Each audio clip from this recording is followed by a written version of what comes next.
कर दीजिए। Start. Good morning, everyone. Hope all of you are good. Okay, now let's start with capital gain. जैसे कि मैंने आपको बताया था कि हमारे मतलब ऑलमोस्ट एक क्लास में हम एक चैप्टर कवर करेंगे, क्योंकि हमें 13 क्लासेस अलॉट हुई हैं and we have more than 13 chapters, तो हम ऑलमोस्ट एक क्लास में एक चैप्टर हैंडल करेंगे। आज हम कैपिटल गेन स्टार्ट करेंगे।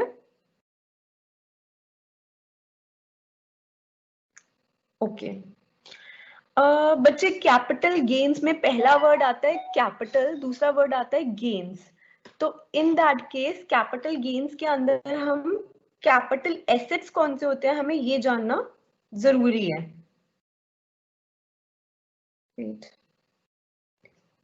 तो बच्चे, कैपिटल एसेट्स हमारे क्या होते हैं, ये हम 11-12 स्टैंडर्ड से पढ़ते हुए आ रहे हैं, राइट? तो यहाँ पर उन सबको एक्सप्लेन भी कर रखा है, बट अगर हमारे पास टाइम नहीं होगा तो we'll have to skip it. Next बात ये होती है कि जब हम कैपिटल एसेट बेचते हैं, एग्जांपल लूंगी कैपिटल एसेट का, लाइक ज्वेलरी बेचते हैं, आपके पास जो ज्वेलरी है, या अगर हम घर बेचते हैं, हमारे पास घर है, हमने उसको बेचा। मान लीजिए सालों पहले आपके दादाजी ने एक घर 50 लाख का खरीदा था, वो आज दिन आपने 2 करोड़ में बेच दिया, तो आपको सीधा सीधा कितने का फायदा हो गया? 150 लाख का। तो उसको क्या कहते हैं कि आपको 1.5 करोड़ का फायदा हो गया, मतलब आपको कैपिटल हो गया, कैपिटल गेन हो गया 1.5 करोड़ का। This is capital gain. Capital asset को बेचने पर होने वाले मुनाफे को हम कैपिटल गेन कहते हैं। अब ये दो तरीके का हो सकता है, या तो शॉर्ट टर्म कैपिटल गेन हो सकता है या लॉन्ग टर्म कैपिटल गेन हो सकता है। अब बच्चे, हम क्यों कैलकुलेट करना चाहते हैं कि हमारे को कैपिटल गेन कितने का हुआ? इसलिए कैलकुलेट करना चाहते हैं क्योंकि जो गवर्नमेंट है, इनकम टैक्स अथॉरिटी है, वो कहती है हम तुम्हारे से टैक्स लेंगे, जो भी तुम कैपिटल गेन अर्न करोगे। मान लो तुम्हारे पास कोई बहुत पुराना मकान था, तुम आज दिन वो महंगा हो गया समय के साथ, तुमने उसको बेच दिया, उस पर पैसा कमाया, तो उस पर कैपिटल गेन हुआ। तो जो पैसा तुमने बेचने पर कमाया महंगा होने पर, तो वो कैपिटल गेन जो हुआ उस पर तुम गवर्नमेंट को टैक्स भरो। तो अब क्वेश्चन ये आता है कि कैपिटल गेन एक ही तरीके का होता है कि दो तरीके के होते हैं, लॉन्ग टर्म शॉर्ट टर्म? दो तरीके के होते हैं, long term short term. Depend किस पे करता है कि आपने कितने साल उस कैपिटल एसेट को पहले अपने पास रखा और फिर बेचा। ओके बच्चे, ये वाली चीज पे आऊंगी, कितने साल रखा फिर बेचा, किस केस में शॉर्ट टर्म कैपिटल एसेट कहेंगे, किस केस में लॉन्ग टर्म कैपिटल एसेट कहेंगे।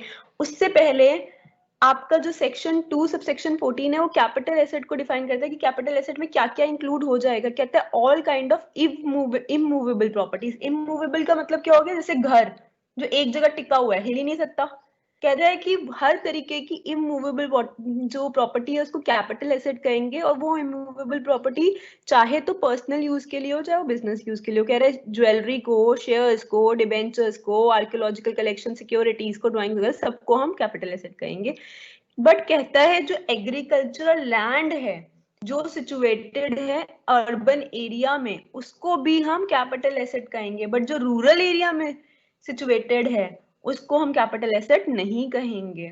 जो गांव देहात एरिया में हमारे पास खेती बाड़ी के लिए एग्रीकल्चरल लैंड है उसको हम कैपिटल एसेट नहीं मानेंगे। बट अगर कोई अर्बन एरिया में हमारे पास खेती बाड़ी के लिए एग्रीकल्चरल लैंड है तो उसको हम मानेंगे कैपिटल एसेट है।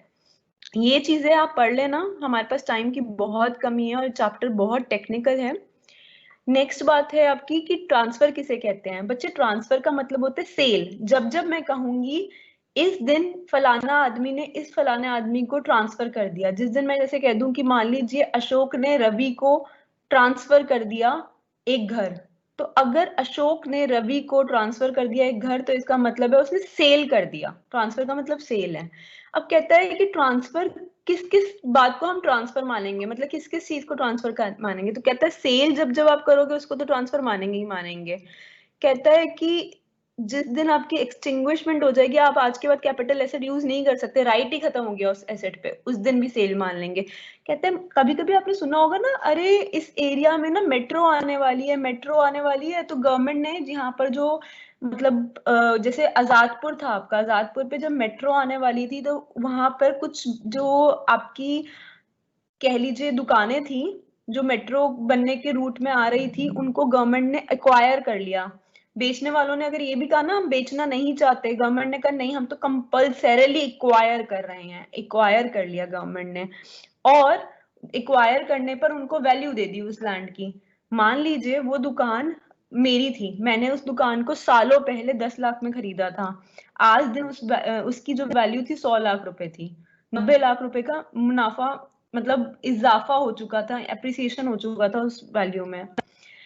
गवर्नमेंट ने कहा हमें तो मेट्रो बनानी है, हमें वो जगह चाहिए ही चाहिए, हम 100 लाख रुपए तुम्हें दे रहे हैं और तुम हमारे को अपना ये दुकान दे दो। मैंने दे दी, तो ये क्या हो गया, कंपल्सरीली जब गवर्नमेंट ने एक्वायर कर दिया कैपिटल एसेट को, तो इस दिन मैं मान लूंगी उस दिन वो बिक गया मेरा। जिस दिन गवर्नमेंट ने ले लिया उस दिन मैंने मान लिया उसी दिन मेरा बिका, और कैपिटल गेन फिर कैलकुलेट करूंगी। इसी तरीके से जब हम कैपिटल एसेट को stock in trade off business में कन्वर्ट करते हैं, जैसे कि अगर मान लीजिए मेरे पास घर के लिए एक खाली बिल्डिंग पड़ी है, बट अगर मैंने बिल्डर का काम शुरू किया और उसके अंदर उसको लगा दिया, ऐसे ही बच्चे ये पॉइंट्स आप पढ़ लेना, क्योंकि बहुत सारा काम है हमारे पास, तो हम शॉर्ट में करते जाएंगे। अब नाउ आता है type of capital assets. Capital assets दो तरीके के होते हैं, शॉर्ट टर्म और लॉन्ग टर्म। बच्चे देखिए, ये डिपेंड करता है आप शॉर्ट टर्म है कि लॉन्ग टर्म है, डिपेंड करता है कि पीरियड ऑफ होल्डिंग कितना है। मगर मतलब कि अगर आपने कम समय के लिए कैपिटल एसेट को अपने पास रखा, खरीदा, मान लीजिए मैंने आज खरीदा कैपिटल एसेट को, उसके बाद मैंने 7 महीने अपने पास रखा फिर बेच दिया, तो ये मेरा शॉर्ट टर्म कैपिटल एसेट हो गया। क्यों? क्योंकि मैंने बहुत कम समय के लिए अपने पास रखा। बट मान लीजिए मेरे दादाजी ने आज लैंड खरीदा है और उसके बाद आने वाले समय में मैं 50 साल तक उस लैंड को अपने पास रखती हूँ, तो वो जो घर या लैंड जो भी उन्होंने खरीदा है वो क्या हो गया, हमारा कैपिटल एसेट हो गया वो, क्योंकि 50 साल रखने के बाद मैंने बेचा फ्यूचर में। तो बच्चे इन दैट केस में कहूंगी ये तो लॉन्ग टर्म कैपिटल गेन मिलेगा मुझे इससे। तो लॉन्ग टर्म कैपिटल एसेट वो होते हैं जो लंबे समय के लिए अपने पास पहले रखा खरीदने के बाद और फिर बेच दिया, और शॉर्ट टर्म वो जो खरीदने के बाद कम टाइम के लिए अपने पास रखा। अब बच्चे कम टाइम ज्यादा टाइम कैसे डिफाइन करें, तो कहता है 3 बेंचमार्क्स हैं इसमें कम टाइम ज्यादा टाइम को डिफाइन करने के लिए। कहता है पहला बेंचमार्क है 12 महीने, नेक्स्ट बेंचमार्क है 24 महीने, तीसरा बेंचमार्क है 36 महीने। ईयर के हिसाब से देखा जाए तो कहता है 1 ईयर और 2 ईयर और 3 ईयर। ईयर और मंथ्स एक मतलब 12 महीने का मतलब 1 साल होता है, 24 महीने का मतलब 2 साल होता है, 36 महीने का मतलब 3 साल होते हैं, तो सबको पता है।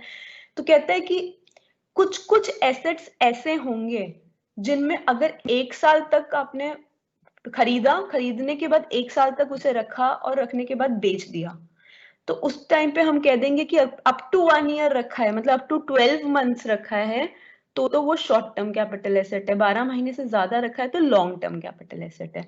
कुछ केसेस ऐसे होंगे जिसके अंदर अगर आपने 24 महीने तक अपने पास रखा है खरीदने के बाद और फिर बेचा है, तो आप कहोगे कि अप टू 24 मंथ्स अगर रखा है, या मतलब 24 मंथ से पहले पहले या 24 मंथ्स तक आपने अपने पास रखा है, तो शॉर्ट टर्म कैपिटल एसेट है। बट अगर आपने बेचा 24 महीना पूरा होने के बाद, तो लॉन्ग टर्म कैपिटल एसेट है। बात करते हैं 36 मंथ्स वाले केस की। ये कहता है कि कुछ केसेस ऐसे होंगे जिसमें बोला जाएगा अगर आपने 3 साल या फिर 36 महीने कुछ भी कह लो तक कोई एसेट को रखा, तो वो शॉर्ट टर्म एसेट है आपका, और उसके बाद आपने मतलब रखा, उससे ज्यादा लंबा टाइम रखा और फिर बेचा, तो क्या है वो लॉन्ग टर्म। कहने का मतलब बच्चे, अगर आपने बेचने से पहले 12 महीने, 24 महीने या 36 महीने जो भी आज आपका केस होगा, डिपेंडिंग अपॉन एसेट कौन सा है, उतने टाइम के लिए रखा, तो आपका वो शॉर्ट टर्म हो गया। बट उससे ज्यादा टाइम के लिए रखा फिर बेचा, तो लॉन्ग टर्म हो गया।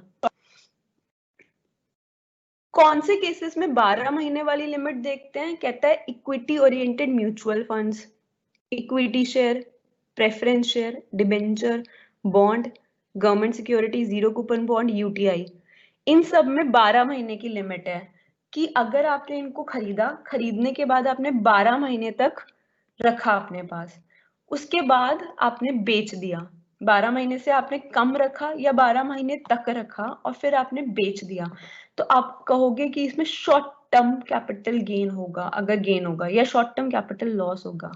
पर अगर आपने 12 महीने से ज्यादा रखा इन शेयर्स को, preference share, equity share, debenture, bonds वगैरह को, तो उस केस में हम कहेंगे कि 12 महीने से ज्यादा रखने के बाद जब आपने बेचा, मान लो आपने 2 साल रखा और फिर बेचा, ये मान लीजिए 1.5 साल रखा और बेचा, तो हम कहेंगे लॉन्ग टर्म कैपिटल गेन या लॉन्ग टर्म कैपिटल लॉस होगा। बट ये वाले कुछ केसेस हैं जिसके अंदर हमारे को 36 महीने देखना होता है, 36 मंथ्स। अच्छा, तो कौन से केसेस हैं? कहते हैं म्यूचुअल फंड्स लिस्टेड और नॉट लिस्टेड। देखो यहाँ पर भी म्यूचुअल फंड था, बट ये कौन से थे? Units of equity oriented mutual funds थे। यहाँ पे कौन से म्यूचुअल फंड्स हैं? लिस्टेड और नॉट लिस्टेड। ये अगर 36 महीने रखने के बाद, और 36 महीने के बाद भी आपने कुछ मतलब 3 साल तो रखा ही रखा, उसके बाद कुछ टाइम रखकर आपने बेच दिया, आफ्टर 36 मंथ्स अगर आप बेच रहे हैं तो वो लॉन्ग टर्म कैपिटल एसेट है। अप टू 36 मंथ्स आपने बेच दिया तो शॉर्ट टर्म कैपिटल एसेट है। ये क्या कहते हैं? Non listed debentures, non listed bonds, non listed government securities, other capital assets like jewellery etcetera, इन सब के लिए हम लिमिट क्या देखते हैं? 36 महीने वाली। थर्ड केस आता है आपका 24 मंथ्स की लिमिट। किन किन केसेस में देखते हैं? कहते हैं non listed equity share, non listed preference share, और कैपिटल एसेट्स बीइंग लैंड और बिल्डिंग और बोथ।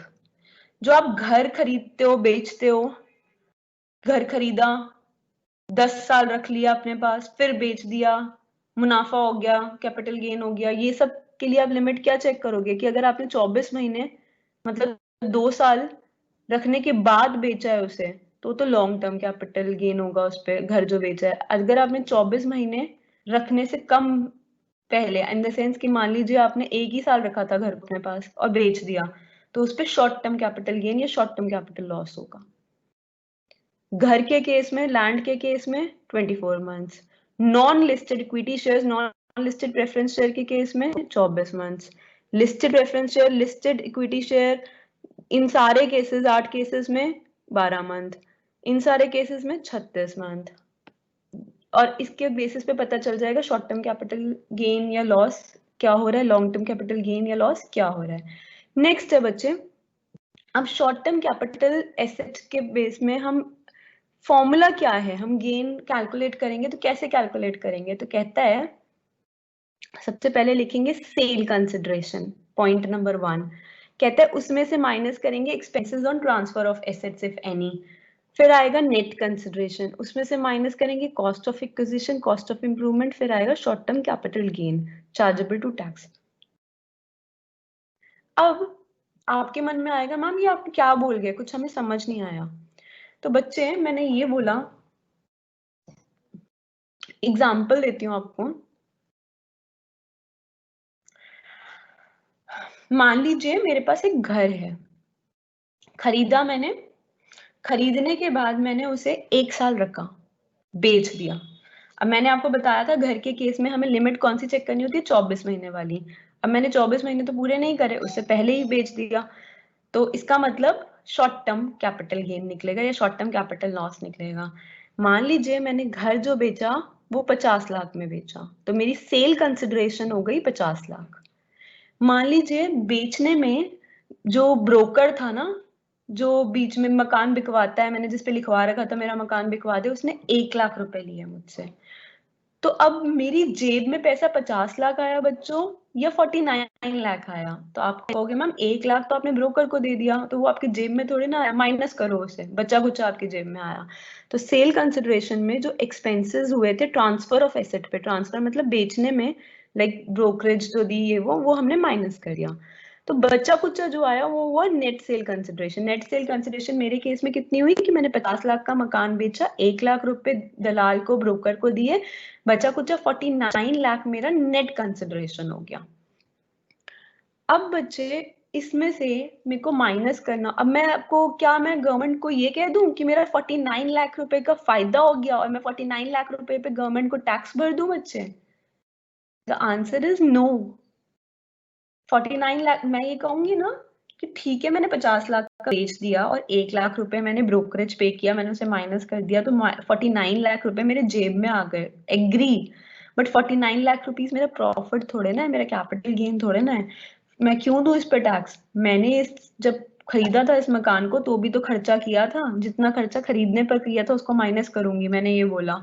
तो आपने कहा ठीक है, जो आपने खरीदने पे खर्चा किया था उसको हम कहते हैं कॉस्ट ऑफ एक्विजिशन। एक्विजिशन का मतलब होता है एक्वायर करना, खरीदना। तो कहते हैं एक्वायर करने पे जो खर्चा किया था उसमें भी माइनस करना अलाउ करते हैं। चलो ठीक है, माइनस कर दिया। नेक्स्ट, फिर मेरे पास, मैंने कहा कि मैंने इसको खरीदा था 10 लाख रुपीस का। तो आपने कहा कि मैम अभी आपने बेचा 50 लाख रुपए का, 1 लाख रुपए आपने ब्रोकर को दे दिए, तो 49 लाख रुपए आपके जेब में आए। अब आप कह रहे हो कि आपने तो 10 लाख का खरीदा था इसे 1 साल पहले, तो अब 10 लाख का खरीदा था तो 49 लाख आपकी जो जेब में आए उसमें से 10 लाख तो माइनस कर लो अपना प्रॉफिट निकालने के लिए कि कितना आपने नेट कमाया। तो मैंने कहा ठीक है 10 लाख माइनस कर लेती हूँ। 49 लाख में से मैंने 10 लाख माइनस किए, मेरे पास 39 लाख बच गए। अब आपने कहा मैम टैक्स दे दो अब गवर्नमेंट को इस पे, ये आपकी कमाई है। मैंने कहा इस पे नहीं दूंगी, ये मेरी कमाई नहीं है। मैंने इस घर को खरीदने के बाद इस घर में एक फ्लोर बनाया था। जब मैंने इस घर को खरीदा था तो इस घर में सिर्फ ग्राउंड फ्लोर बना हुआ था, बट जब मैंने इस घर को बेचा है तो इसमें ग्राउंड फ्लोर और फर्स्ट फ्लोर दोनों बना हुआ था। मैंने अपने पैसों से फर्स्ट फ्लोर बनवाया था इस घर में। तो आपने कहा कि मैम फिर, तो मैंने कहा कि अब जो मैंने फर्स्ट फ्लोर बनाने में खर्ची करी थी, खर्चा किया था, उसको भी माइनस करूंगी मैं, तभी तो मैं बताऊंगी मेरा मुनाफा कितना हुआ। जितने भी मेरे खर्च हैं, चाहे वो खरीदने में घर को कितना लगा और चाहे वो इम्प्रूव करने में, मतलब कि फ्लोर बनाने में कितना लगा, सब माइनस करूंगी। तो आपने कहा कि मैम बताओ कि कितना खर्चा किया था आपने फ्लोर को बनाने में। मैंने कहा 5 लाख रुपए। आपने कहा ठीक है माइनस कर दो।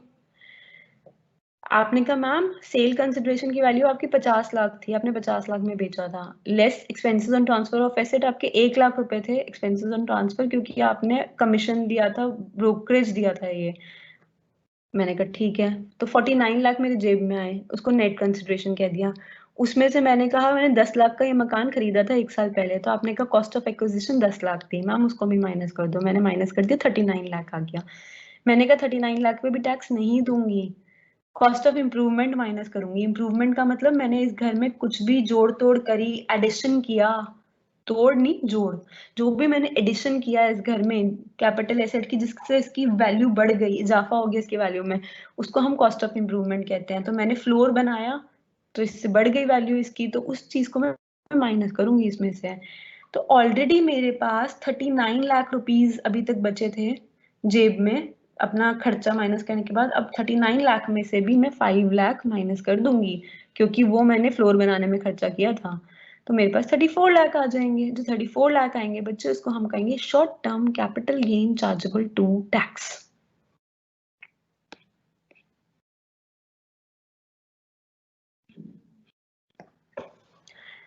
अब आप कहोगे मैम ये तो आपने शॉर्ट टर्म का बता दिया, अब लॉन्ग टर्म में हम कैपिटल गेन कैसे निकालते हैं ये भी बता दो। तो बच्चे देखिए, स्टार्टिंग में तो सेम रहता है, सेल कंसिडरेशन, उसमें से हम माइनस करते हैं सेलिंग एक्सपेंसेस या expenses on transfer of asset, कुछ भी बोल लो।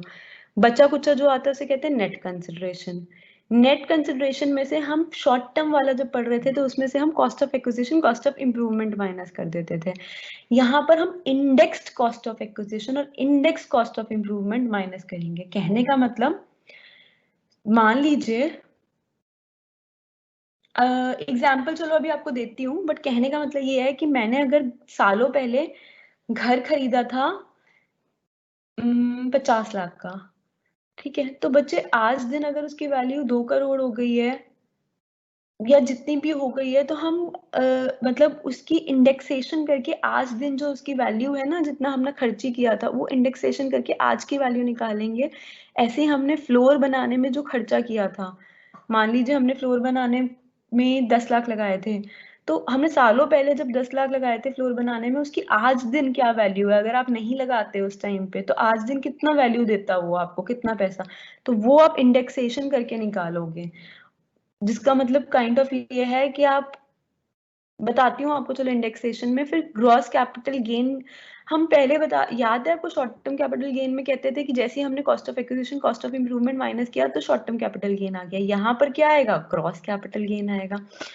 उसमें से क्या माइनस करेंगे बच्चे, एग्जेम्पशंस माइनस करेंगे। एग्जेम्पशंस कौन सी, 54 की, 54B की, 54D की, 54EC की, 54EE की, 54F की, इफ एनी। अगर हैं एग्जेम्पशंस तो माइनस करेंगे, अगर इनमें से कुछ भी आपको लगा तो एग्जेम्पशंस का टॉपिक हम अभी अलग से पढ़ेंगे।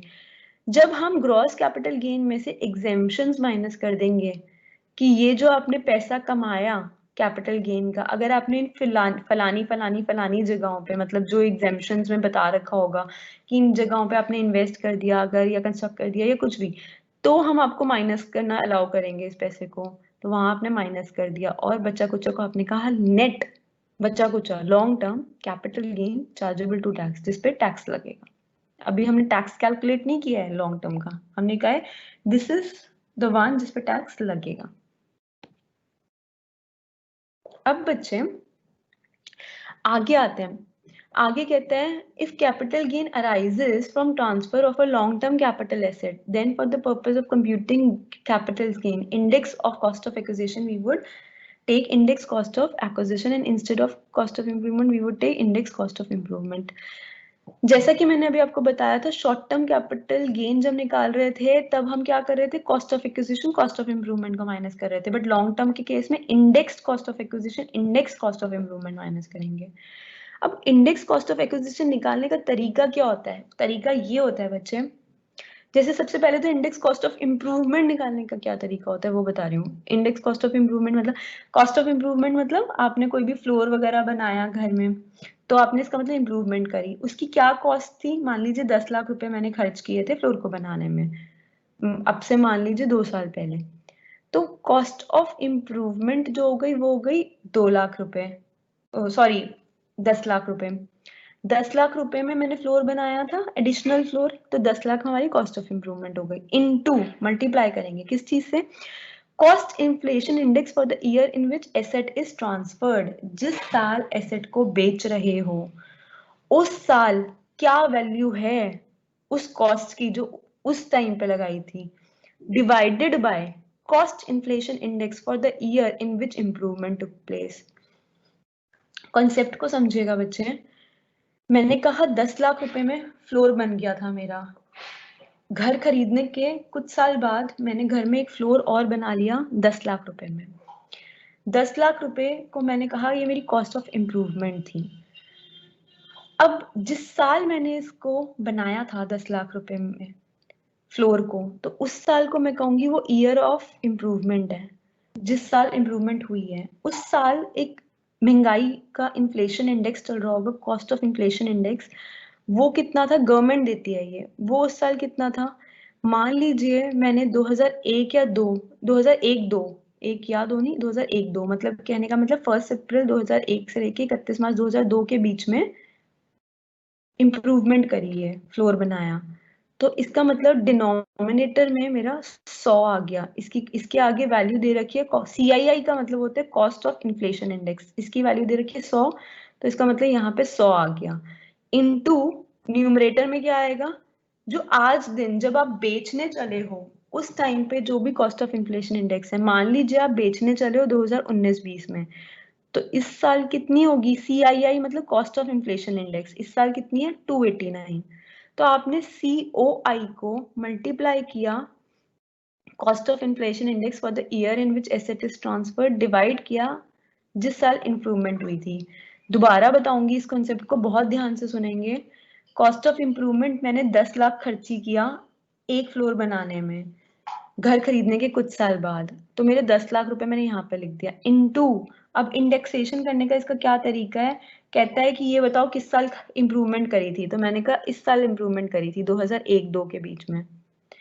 अच्छा, फिर कहता है किस साल बेचा है, मैंने कहा 2019-20 के बीच में बेच दिया। तो कहता है CII cost of inflation index क्या था 2001-2 का, मैंने कहा देखो टेबल में गवर्नमेंट ने दे रखा है ये टेबल, 2001-2 में 100 था। अच्छा, मैंने कहा कि बताओ जिस साल बेचा उस साल कॉस्ट ऑफ इन्फ्लेशन इंडेक्स क्या था, तो मैंने कहा इस साल बेचा 19-20 में, इस टाइम पे 289 था।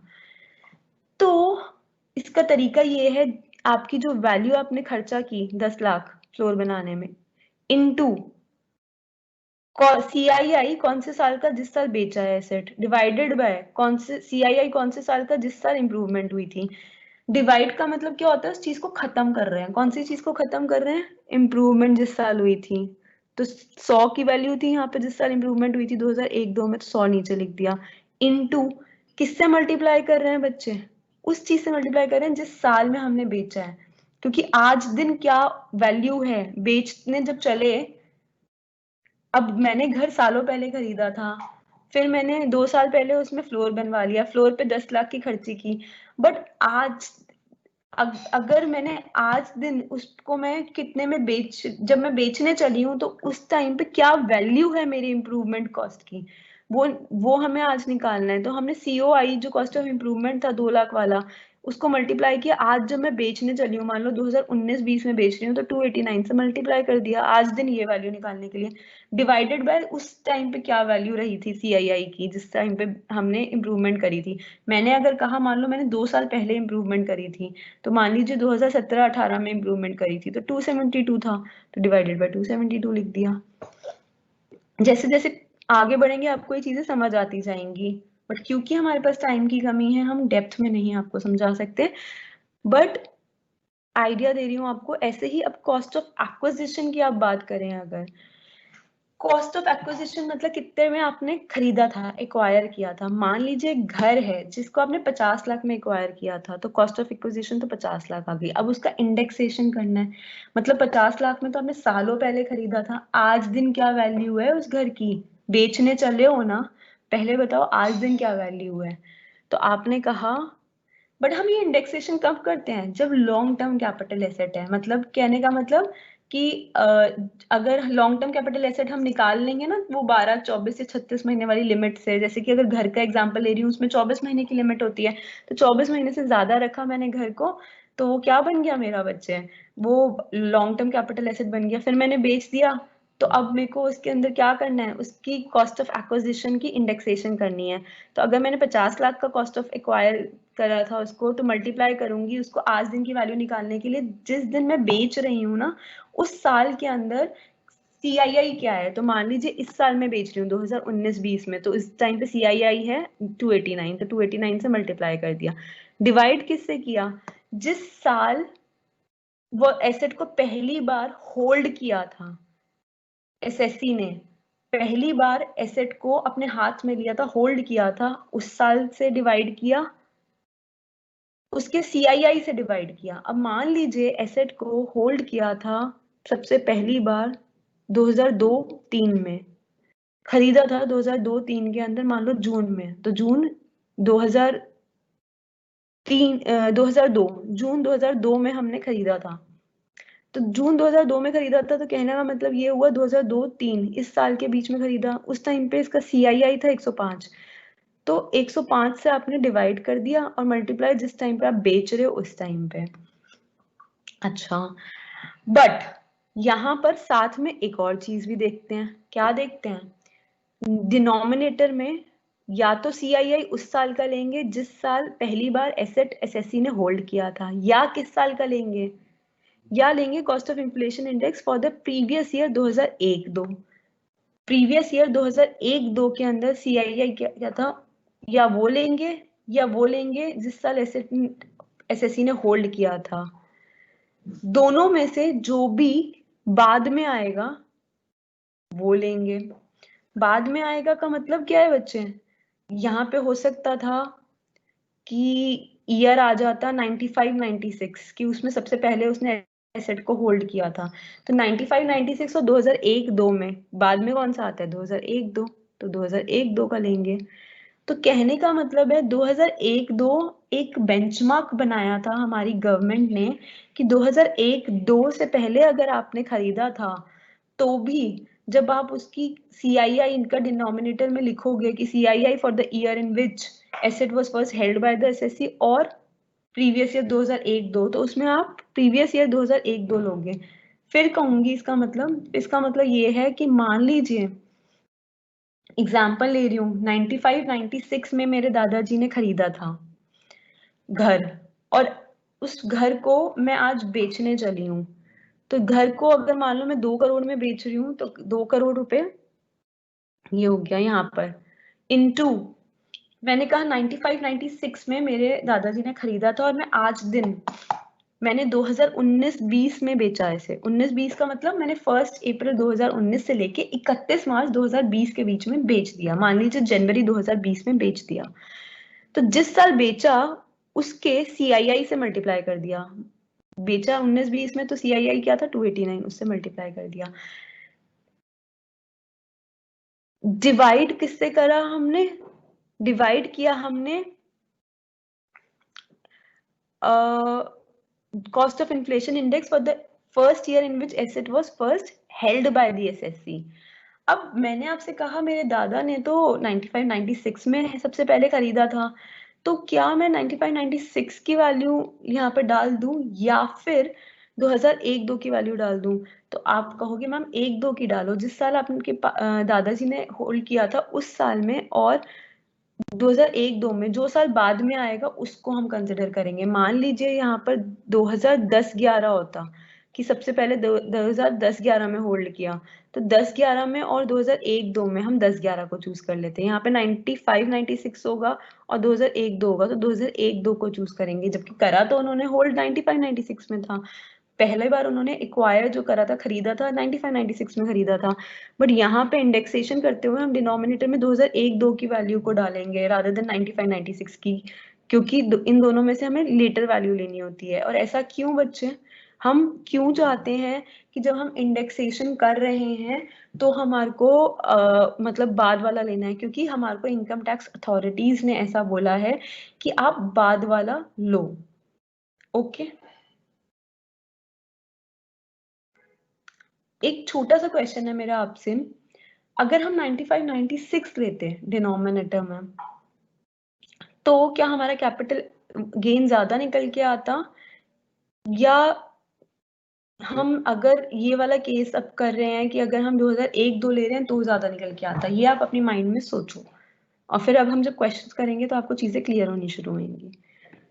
चलिए, अब इस पे एक क्वेश्चन करा रही हूँ आपको। मिस्टर जे हैं, उन्होंने परचेज किया एक लैंड 1 अप्रैल 2001 को फॉर 50,000 रुपए। सर्कल कर देंगे हम अपने माइंड में कि 1 अप्रैल 2001 को इन्होंने खरीद लिया, मतलब 2001-2 में खरीदा है। 1 अप्रैल 2001 का मतलब हुआ कि 2001 शुरू हो चुकी है, 2001-2 में इन्होंने खरीदा है। कितने का खरीदा है? 50,000 का। फिर इन्होंने कंस्ट्रक्ट किया एक floor on this land. Construction की कॉस्ट क्या आई है? 3 लाख, तो इसको कहेंगे कॉस्ट ऑफ इम्प्रूवमेंट है 3 लाख। और 50,000 क्या थी हमारी? कितने का खरीदा था? 50,000 का, मतलब कॉस्ट ऑफ एक्विजिशन थी 50,000। 3 लाख की जो इम्प्रूवमेंट कराई है, मतलब फ्लोर बनाया है, वो 1 जनवरी 2011 को बनवाया है। फिर कह रहा है ही constructed 1 additional floor on this. कहता है कि एक और एडिशनल फ्लोर बनाया, दो फ्लोर बनाया है इसने, पहला एक बनाया फिर दूसरा बनाया। दूसरा फ्लोर बनाया 1 जनवरी 2014 को। कितनी कॉस्ट आई दूसरा फ्लोर बनाने की? 7 लाख। पहला फ्लोर बनाने की कॉस्ट इसको 3 लाख पड़ी थी, दूसरा फ्लोर बनाने की कॉस्ट 7 लाख पड़ी, और 50,000 में लैंड खरीदा था, और 1 अप्रैल 2001 को इसने परचेज किया था लैंड को। फिर कहते हैं पूरा घर बेच दिया इसने 1 जनवरी 2020 को। अभी थोड़े टाइम पहले ही तो गई है 1 जनवरी 2020। कितने में बेचा? 45 लाख में, 45 लाख में। और सेलिंग एक्सपेंसेस कितने आए? 75,000। मतलब जो वो ब्रोकर था ना, उसको कहा ले तू 75,000 रुपए ले ले, बट बिकवा दे, उसने बिकवा दिया 45 लाख का। Calculate capital gain for assessment year 2020-21, that is previous year 19-20। अब बच्चे हम कैपिटल गेन कैसे निकालेंगे इस केस में? कहता है सबसे पहली बात तो जो लैंड है आपका, आपने लैंड लिया ना और फिर उस पर ये सब कंस्ट्रक्शन कराई और फिर बेचा, तो कहता है जो लैंड होती है, बिल्डिंग होती है, वो कैपिटल एसेट होती है अंडर सेक्शन 2 सबसेक्शन 14। और कहता है, अब सेकंड बात आप कह रहे हो सेल हुई है, तो कह रहा है सेल को हम रिगार्ड करते हैं as transfer under section 2 subsection 47। फिर कहता है ये बताओ पीरियड ऑफ होल्डिंग कितना है, कितने टाइम रखा इसने? तो हमने कहा 1 अप्रैल 2001 को खरीद लिया लैंड, और उस लैंड को इसने बेचा कब है? हमने कहा full house has been sold on 1 January 2020। बेचा 1 जनवरी 2020 को है, तो मतलब आखिरी दिन कब तक रखा? इस साल की पहले वाले दिन तक, मतलब कि 1 जनवरी 2020 से पहले कौन सा दिन आया होगा? 31 दिसंबर 2019, उस दिन तक इसने रखा अपने पास। तो बच्चे 1 अप्रैल 2001 से लेके 31 दिसंबर 2019 तक इसने अपने पास रखा, फिर बेचा। कितना टाइम अपने पास रखा है इसने बच्चे? हमने कहा 2001 2, 2 3, 3 4, 4 5, 5 6, 6 7, 7 8, 8 9, 9 10, सो ऑन, इतने सारे साल इसने अपने पास होल्ड करके रखा। तो मैंने कहा हमें जानना है कि शॉर्ट टर्म कैपिटल एसेट है कि लॉन्ग टर्म कैपिटल एसेट है। तो आपने कहा मैम लैंड एंड बिल्डिंग के केस में 24 महीने की लिमिट चेक करनी होती है। 24 महीने तक अगर रखा है इसने, 24 महीने से कम या 24 महीने तक, तो इसका शॉर्ट टर्म कैपिटल एसेट है, या 24 महीने से ज्यादा रखा है तो लॉन्ग टर्म है। तो आपने कहा देखते ही ma'am long term capital asset है। मैंने कहा गुड। अब आपको मैंने कहा कि मुझे कैपिटल गेन निकाल के बताओ। तो अगर कैपिटल गेन निकालना है तो बच्चे फॉर्मूला क्या होता है, कितने में बेचा, सेल कंसिडरेशन। तो आपने कहा 45 लाख का बेचा हमने एक घर, लिख दिया, लेस उसमें से आपका बेचने में कितना खर्चा हो गया, ब्रोकर को आपने 75,000 रुपए दे दिए, 75,000 आपने फिर उसको माइनस कर दिया। अब आपने कहा मेरे बच्चा कुचा मेरी जेब में कितनी नेट सेल कंसिडरेशन आई है, 44,25,000। मैंने पूछा मिस्टर जे से, इतने अमाउंट पे टैक्स दोगे गवर्नमेंट को? कहता है बेवकूफ थोड़े ना हूँ, इसको खरीदने पे जो खर्चा किया था, इंप्रूवमेंट करने पे, मतलब फ्लोर बनाने पे जो खर्चा किया था, 2-2 फ्लोर बनाए थे, उन्हें भी माइनस करूंगा। और क्योंकि ये मेरा लॉन्ग टर्म कैपिटल एसेट है तो इसके केस में इंडेक्सेशन कर दूंगा, cost of acquisition, cost of improvement की, और फिर माइनस करूंगा। हमने कहा ठीक है। अब देखिए बच्चे, उसने माइनस किया कॉस्ट ऑफ एक्विजिशन। एक्विजिशन कितने का करा था, 50,000 रुपए में इसने एक्वायर किया था इसे, तो 50,000 लिख दिया कॉस्ट ऑफ एक्विजिशन। अब जिस साल इसने एक्वायर किया था उससे डिवाइड कर दो और मल्टीप्लाई कर दो उस साल से जिस साल ये बेच रहा है उसके सीआईआई से। सीआईआई जिस साल बेच रहा है उस साल क्या है, इसने कहा मैं बेच रहा हूँ 1 जनवरी 2020 को। मैंने कहा जरा ये बताओ 1 जनवरी 2020 को तू बेच रहा है, तेरा ईयर कौन सा है जिसमें तू बेच रहा है? तो आपने कहा कि मैम फाइनेंशियल ईयर देखते हैं हम, 1 अप्रैल जैसे 2019 से लेकर और नेक्स्ट साल 31 मार्च 2020 तक जो है वो हमारा प्रीवियस ईयर है। अब ये जो साल, ये जो दिख रहा है हमारे को 1 जनवरी 2020, ये हमारा 1 अप्रैल 2019 से लेके 31 मार्च 2020 के बीचों बीच दिख रहा है। तो इसका मतलब 19-20, 2019-20 जो हो गया वो हमारा वो ईयर हो गया जिसके अंदर आपने उसको बेच दिया। तो 2019-20 के सीआईआई से मल्टीप्लाई कर दो, क्योंकि ये 50,000 की चीज आपने खरीदी थी कुछ साल पहले, बट आज दिन इसकी क्या वैल्यू है, तो उसकी आप आज दिन की कॉस्ट से मल्टीप्लाई कर दो। तो आज दिन की कॉस्ट कितनी है 19-20 की, यहाँ पे देखेंगे टेबल में, CII है 289। ओके, मल्टीप्लाई कर दिया, 50,000 इंटू 289 कर दिया। डिवाइड करेंगे इसको किस चीज से, कॉस्ट ऑफ इन्फ्लेशन इंडेक्स से। कौन से साल की, जिस साल इसको परचेज किया था, एक्वायर किया था, हेल्ड किया था सबसे पहले उस साल की, या फिर 2001-2 की जो में आई है। तो देखा सबसे पहले इसे होल्ड कब किया था, 1 अप्रैल 2001 को, मतलब 2001-2 में होल्ड किया था। अब 1-2 में आपने होल्ड किया था और वैसे भी हमारे को 2001-2 से ही कंपैरिजन करके जो लेटर थी वो चूज करनी थी।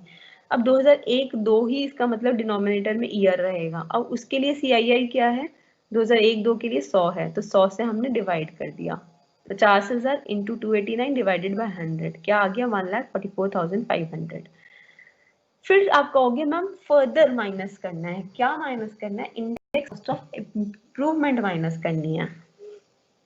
मतलब कि अगर आपने फ्लोर बनाया है तो उसकी इम्प्रूवमेंट पे जो खर्ची करी है वो आप माइनस करो इंडेक्सेशन करने के बाद। ओके, तो इंडेक्सेशन करने के बाद माइनस करना है। 3 लाख खर्चा किया था पहला फ्लोर जब बनाया था, और दूसरा फ्लोर जब बनाया तो 7 लाख खर्चा किया। तो चलिए, पहला जब फ्लोर 3 लाख में बनाया तो इतना खर्चा हुआ हमारा। अब हमें उसे इंटू करना है, जिस दिन हमने बेचा है उस दिन से हम मल्टीप्लाई करके आज दिन क्या वैल्यू होगी। अगर हमने ये नहीं किया होता, फ्लोर नहीं बनाया होता, तो आज दिन क्या वैल्यू रही होती बच्चे इसकी, इसको हम कहेंगे इंटू 289 करके निकाल दो मैम। क्यों, क्योंकि किस दिन बेचा है, बेचा है आपने 1 जनवरी 2020 को, उस दिन आपका ईयर कौन सा आ रहा है, 19-20 आ रहा है। 19-20 के अंदर हमारा CII क्या होता है, 289 होता है। तो आपने इसलिए 289 से मल्टीप्लाई कर लिया और डिवाइड किससे किया, जिस साल इंप्रूवमेंट करी थी उस साल के CII से। किस साल इंप्रूवमेंट करी थी बच्चे, क्वेश्चन में देख के बताओ। कह रहा है कि आपने 3 लाख रुपए का खर्ची करी थी 1 जनवरी 2011 को, मींस आपने 2010-11 वो वाला साल था जिसमें इंप्रूवमेंट करी थी। तो 2010-11 जो है उसका हम CII निकालेंगे। 2010-11 का CII टेबल में देखेंगे जो गवर्नमेंट ने टेबल दिया है। 10-11 का CII क्या था, ये था 10-11 का 167। तो 167 से हमने डिवाइड कर दिया। जिस साल इंप्रूव किया था उस साल क्या CI था उससे डिवाइड करके, और इस साल CI क्या है वो मल्टीप्लाई कर दिया। आज दिन इस इम्प्रूवमेंट की वैल्यू, मतलब ये फ्लोर अगर आज दिन बनाने बैठते तो कितना खर्चा आता, या वो 3 लाख जो आपने उस दिन लगाए थे उसकी आज वैल्यू कितनी है। अगर उस टाइम पे ना लगाए होते तो ये आपको आज क्या आपके हाथ में पैसे होता, तो वो हमारी आज वैल्यू निकाली हमने 5,19,162। जो चीज हमने कुछ साल पहले 3 लाख रुपए खर्च करके बनाई थी, आज दिन उसकी वैल्यू क्या है 5,19,162। 2,19,162 वैल्यू बढ़ गई बच्चे। ऐसे ही जब हमने 7 लाख खर्ची करी थी कुछ साल पहले एक फ्लोर बनाने पे, उसको हम इंटू करेंगे आज तारीख में जब हम बेचने चले हैं उस घर को फ्लोर समेत। पहले हमने लैंड खरीदने में जो खर्चा किया था सो खरा था, बट हमने फ्लोर बनाने में भी खर्चा किया, और उसके बाद हम आज दिन जब बेचने चले हैं तो 7 लाख जो हमने फ्लोर बनाने में खर्चा किया था उसकी आज दिन की वैल्यू निकालो, उसकी CII करंट ईयर की मल्टीप्लाई करके जिसमें बेच रहे हो, जिस current year in the sense जिस साल बेच रहे हो। तो बेच अगर आप 19-20 में रहे हो तो 289 इसका CII आ गया, तो इंटू 289 कर दिया, डिवाइडेड बाय जिस साल में इंप्रूवमेंट हुई थी। अब इंप्रूवमेंट किस साल हुई थी, एडिशनल फ्लोर बनाया था 1 जनवरी 2014 को, मतलब 2013-14 के बीच में ये डेट आई, तो 2013-14 से डिवाइड करेंगे। तो डिवाइड 2013-14 से करेंगे तो 13-14 की वैल्यू क्या आएगी CII की 220। तो 220 से हमने डिवाइड कर दिया और फिर हमारा क्या वैल्यू आई 9,19,545। जो फ्लोर बनाने में पहले 7 लाख लगते थे वो आज दिन अगर फ्लोर बनाने बैठो तो 9,19,545 लगेंगे। इतना इजाफा आ गया है वैल्यू में। तो अब आपका लॉन्ग टर्म कैपिटल गेन कितना आएगा, इतना आएगा। कैसे आएगा, इतने का बिका 45 लाख का मकान, उसमें से कमीशन जो गई ब्रोकर को माइनस कर दी, बच्ची कुछ 44,25,000 आपके जेब में आया। आपने कहा इस पे टैक्स नहीं भरूंगा गवर्नमेंट को, जितने में एक्वायर किया था जितने में फ्लोर बनाने में खर्चा हुआ था सारा माइनस करूंगा, और उनको इंडेक्सेशन करके माइनस करूंगा, क्योंकि मैंने उसको जो 24 महीनों से ज्यादा रखा है तो इसका मतलब लॉन्ग टर्म कैपिटल एसेट है, और ऐसे केस में इंडेक्सेशन करी जाती है। इंडेक्सेशन क्यों करी जाती है, अगर मान लीजिए इंडेक्सेशन नहीं करी जाती तो हम 50,000 माइनस करते हैं, यहाँ पे 3 लाख माइनस करते हैं या 7 लाख माइनस करते हैं। तो कहने का मतलब टोटल में इन तीनों को मिला दूं तो 7 + 3 10 लाख, 10 लाख + 50,000, 10,50,000 माइनस करते हैं। मगर अब हम कितना माइनस करेंगे इसमें से, अब हम इंडेक्सेशन करने के बाद हम माइनस करेंगे, मोटा मोटा लूं अगर पीछे की वैल्यूज को अभी के लिए भूल जाऊं तो मोटा मोटा 9 लाख + 5 लाख कितना होता है बच्चे, 9 + 5 होता है आपका 14 लाख, 14 लाख + 1 लाख 15 लाख, और इन 44,500, 19,162, 19,545 इन तीनों को ऐड करने के बाद ऑलमोस्ट 1 लाख और आएगा कुछ। चलो उस 1 लाख की वैल्यू को हम कंसिडर करें नहीं करें, हम इतना कह सकते हैं कि हमारा ये 15 लाख कुछ मतलब वैल्यू बेट पड़ रही है, 15,80,000 इसका टोटल पड़ रहा है करीब करीब, जबकि इसका पड़ रहा है 10,50,000। तो अगर इंडेक्सेशन नहीं करते तो हम माइनस करते 10,50,000 नेट सेल कंसिडरेशन में से, बट अगर इंडेक्सेशन कर दी तो हम माइनस कर रहे हैं 15,80,000 के आसपास। तो बच्चे आप लोग ज्यादा माइनस कर रहे हो तो किसका फायदा है, SSC का फायदा है। क्यों फायदा है, कि उसको इनकम टैक्स कम पे करना पड़ेगा। कैसे, देखिए आपने ज्यादा माइनस किया वैल्यू तो आपके पास प्रॉफिट कम दिखा, प्रॉफिट जो मान ली ये मेरे जेब में आया था, जेब में से आपने माइनस करने वाली अमाउंट ज्यादा माइनस करी तो बचा कुछ प्रॉफिट आपका कम दिख रहा है, मतलब आपका कैपिटल गेन कम दिख रहा है, लॉन्ग टर्म का गेन कम दिख रहा है, तो गवर्नमेंट टैक्स भी कम चार्ज करेगी, आप बच जाओगे। तो इसीलिए ये तो अच्छी बात है कि हम इंडेक्सेशन करें लॉन्ग टर्म वाले में। आई होप जब जितना बढ़ाया उतना समझ आ रहा होगा। अब कहता है कि मान लीजिए आपने एसेट एक्वायर करा है 1 अप्रैल 2001 से पहले, मान लीजिए 1995 1996 में मैंने एसेट को एक्वायर किया था, 30 जून 1995 को मैंने एक्वायर किया था। तो ऐसे केस में बच्चे कहता है कि कॉस्ट ऑफ एक्विजिशन क्या लें, कौन सी कॉस्ट लें, जो 1995 1996 में जितने का एक्वायर किया था, मैंने कहा मैंने 50 लाख का एक्वायर किया था 1995 1996 में 30 जून 1995 को। तो अब मैं 1995 में जो उसकी वैल्यू थी 50 लाख लैंड की जब मैंने एक्वायर किया था वो वैल्यू लूं या फेयर मार्केट वैल्यू लूं एसेट की एज ऑन 1 अप्रैल 2001, कौन सी वैल्यू लूं? तो ये कहता है for the purpose of computation of capital gain since SSC is an option SSC must choose higher of the two. कहता है एसएससी के पास ऑप्शन दिया गया है तो उसको दोनों में से हायर लेनी चाहिए। हायर क्यों लेनी चाहिए? जितनी आप कॉस्ट ज्यादा दिखाओगे उतना ही आप माइनस ज्यादा कर पाओगे, उतना ही आपका गेन कम निकल के आएगा, गेन कम निकल के आएगा तो टैक्स कम भरोगे गवर्नमेंट को। तो अब मेरा क्वेश्चन ये है 1995 96 1 अप्रैल मत करो 2001-2 के अंदर में से जो हायर अमाउंट है वो लिख दो आप कि वो जो है वो हमारी कंप्यूटेशन ऑफ कैपिटल गेन के लिए कॉस्ट ऑफ एक्विजिशन होगी। अब बच्चे हमारा ये 2001 तारीख को ही क्यों निकाला हमने फेयर मार्केट वैल्यू? क्योंकि गवर्नमेंट ने कैपिटल गेन के हिसाब से 2001-2 को बेस ईयर घोषित किया था, कहा था 2001-2 को हम 100 वैल्यू दे रहे हैं, नॉट 0 मैं गलती से भूल गई, 100 वैल्यू दे रहे हैं। हम ये मान रहे हैं जैसे कहते हैं ना, अरे इसने ना मकान खरीदा था, इसको कितना इजाफा हुआ है? तो आप कहते हो कि 10% इजाफा हुआ है उसकी वैल्यू में जो इसने मकान खरीदा था। तो कैसे पता चला? तो आपने जितने का मकान खरीदा, लेट सपोज 50 लाख का मकान खरीदा तो 50 लाख तो आपने 100% वैल्यू मान ली, और अगर अब वो 50 लाख पर 10 लाख बढ़ जाते हैं तो आप कहोगे 20% बढ़ गया, तो आप कहोगे कि वो अब जो 100% वैल्यू थी उस पर 20% बढ़ गया। समझ रहे हैं बच्चे आप कहना क्या चाहती हूँ मैं? तो कहने का मतलब होता है कि हम इसी तरीके से बताते हैं। तो हमारे 2001-2 को ना बेस ईयर घोषित किया था कैपिटल गेन के लिए। उन्होंने कहा था 2001-2 से पहले जो हमारा कॉस्ट ऑफ इन्फ्लेशन इंडेक्स था उसको कंसिडर मत करो। 2001-2 के अंदर जो भी आपका कॉस्ट ऑफ इन्फ्लेशन इंडेक्स था उसको 100 मान लो, और अब हर साल बढ़ता रहेगा। मान लो अगले साल 5 बढ़ गया, उसके अगले साल 20 बढ़ गया, उसके साल अगले साल 15 बढ़ गया। मैंने कहा हर साल बढ़ता रहेगा। हमने कहा चलो ये तो ठीक है। अब बच्चे हमने क्या करना है कि 2001 1 अप्रैल 2001 को उसकी मार्केट वैल्यू निकालनी है, कॉस्ट ऑफ एक्विजिशन एक्चुअली लिखना है, और दोनों में से हमने हायर लेनी है value as a cost of acquisition. तो क्या कह रहे हैं, ध्यान से पढ़ेंगे। ओके, कह रहा है cost of acquisition for the purpose of computation of capital gain कौन सी होगी? Take higher of the two, cost of acquisition या fair market value as on 1 April 2001। Okay, अब कहते हैं what about cost of improvement? यही वाला case cost of improvement में भी लगेगा क्या? तो कहते हैं नहीं, कॉस्ट ऑफ इंप्रूवमेंट का रूल होता है कि अगर आपने कोई फ्लोर वगैरह बनाया है तो आपने इंप्रूवमेंट करी है तो उसके कॉस्ट ऑफ इंप्रूवमेंट आप क्या मानोगे? तो आप एक्चुअल कॉस्ट ऑफ इंप्रूवमेंट जितनी भी हुई थी, 7 लाख मान लो खर्चा हुआ था तो 7 लाख, जो आपने 1 अप्रैल 2001 से पहले करा था खर्चा उसको तो आप हमेशा इग्नोर करोगे।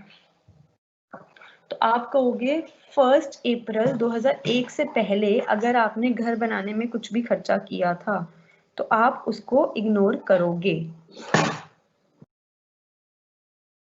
और 1 अप्रैल 2001 के बाद जो खर्चा किया था उसको कंसिडर करोगे। ओके, अब मैं आपको इलस्ट्रेशन से ये वाली बात समझा रही हूँ। मिस्टर जे ने परचेज किया एक लैंड 1 अप्रैल 1999 को, कितने का? 1 लाख का। This has been sold for 18 lakh. कब? 1 जनवरी 2020 को।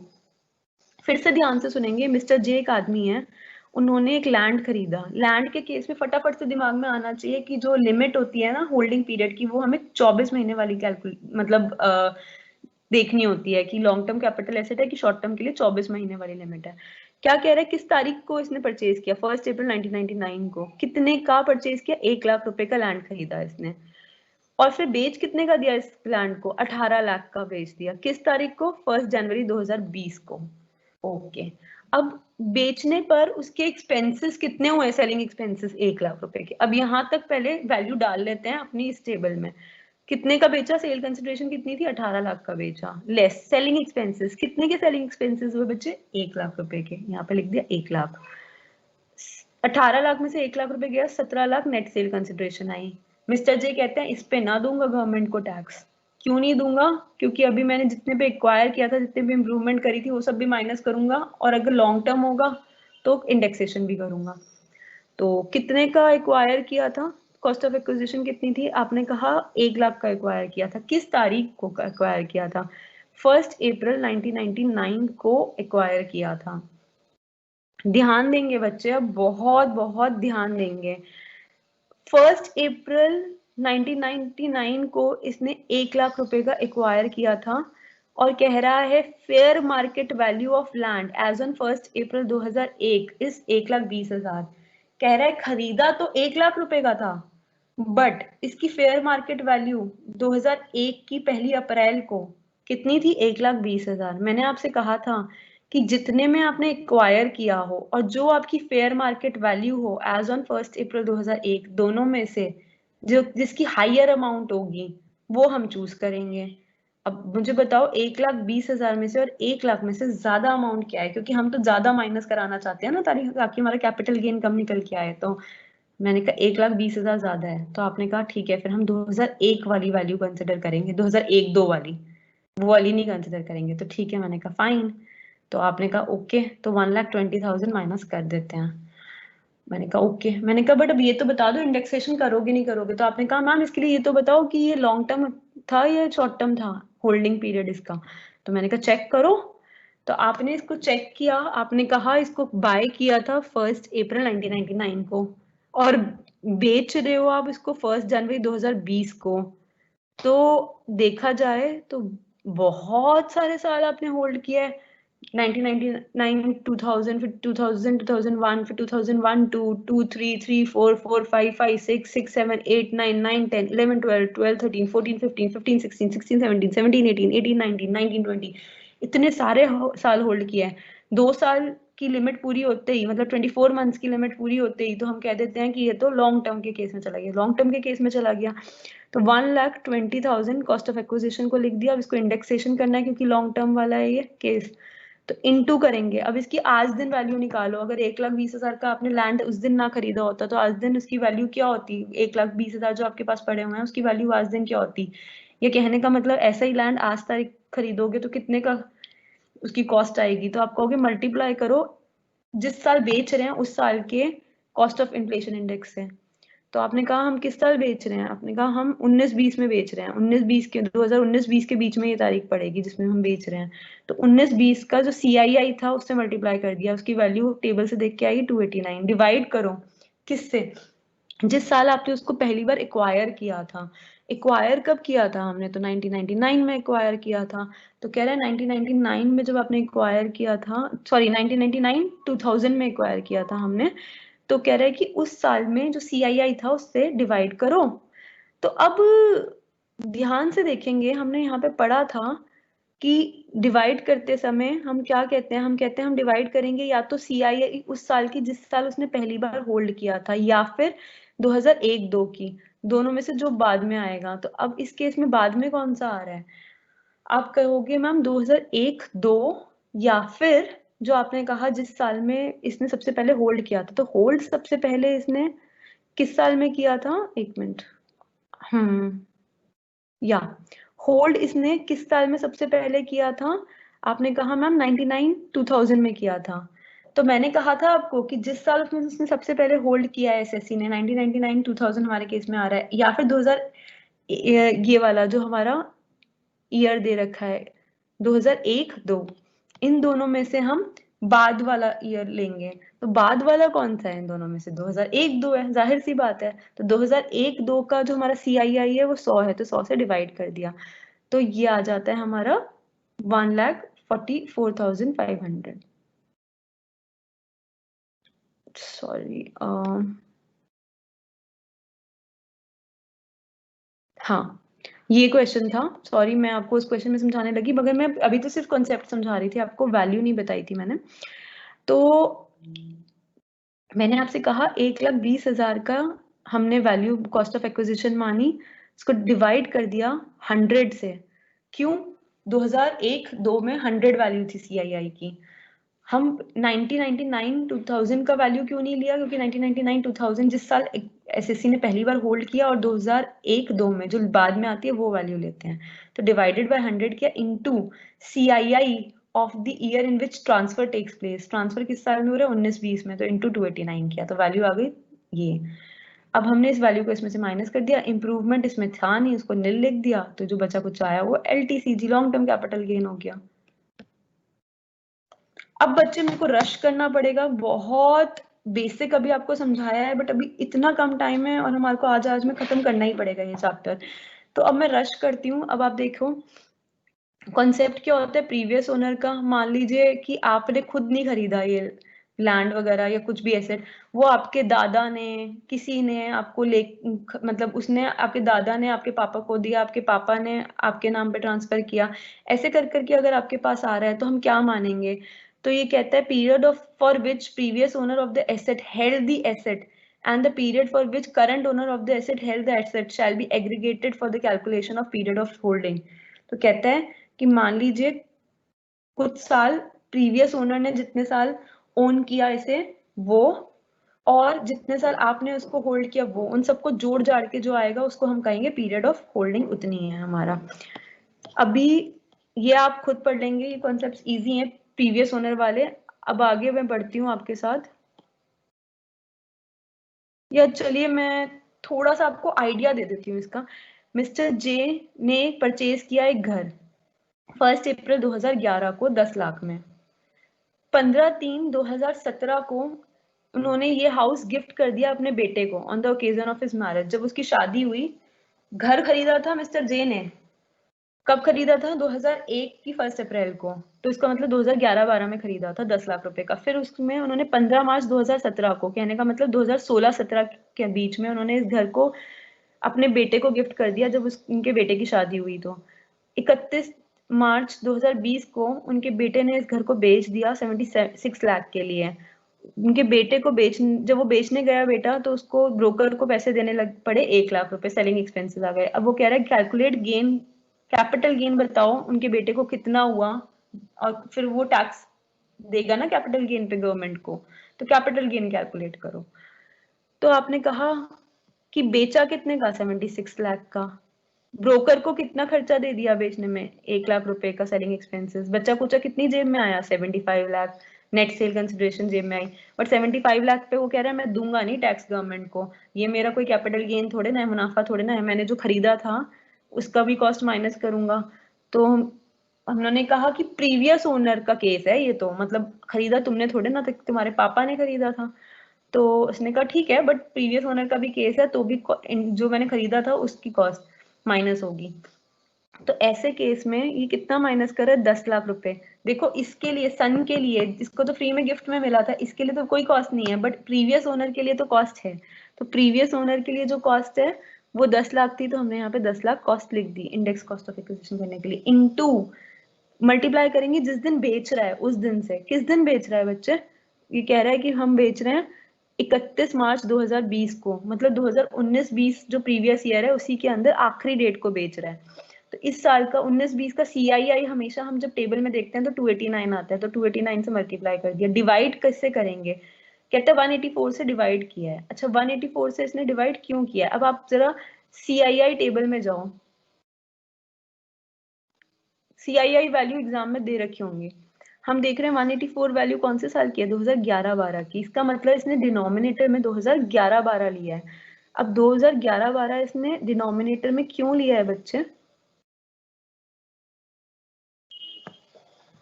इसलिए क्योंकि जो इसके पापा थे उन्होंने तो 2011-12 में परचेज किया था, तो इसीलिए हमने डिनोमिनेटर में 2011-12 लिखा। तो इसका मतलब, कहने का मतलब ये है कि जितना टाइम इनके बेटे ने, जिसने बेचा है, जितना टाइम उसने अपने पास रखा उसको के साथ साथ हमने वो भी जोड़ दिया जितने टाइम इसके पापा ने अपने पास रखा इस मकान को। टोटल को हमने कहा कि उतना होल्डिंग पीरियड है, और होल्डिंग पीरियड उतना है तो वैल्यू जो इसके पापा ने जितने का खरीदा था वो वैल्यू हमारी कॉस्ट ऑफ एक्विजिशन हो जाएगी। जिस साल में इसके पापा ने खरीदा था वो साल हमारा डिनोमिनेटर में चला जाएगा, उसका CII से हम डिवाइड करेंगे। वैल्यू क्या आई कॉस्ट ऑफ एक्विजिशन की? Indexation value 15,70,652। जब नेट सेल कंसिडरेशन में से इसको माइनस किया तो लॉन्ग टर्म कैपिटल गेन आ गया इतना। आई होप यहां तक आपको क्लियर होगा। नेक्स्ट है आपको बच्चे एग्जेम्पशंस। मैंने बच्चे जब आपको न्यूमेरिकल आता है ना तो न्यूमेरिकल में पहले तो हम इस तरीके से न्यूमेरिकल आपको प्रोवाइडेड होगा। देखो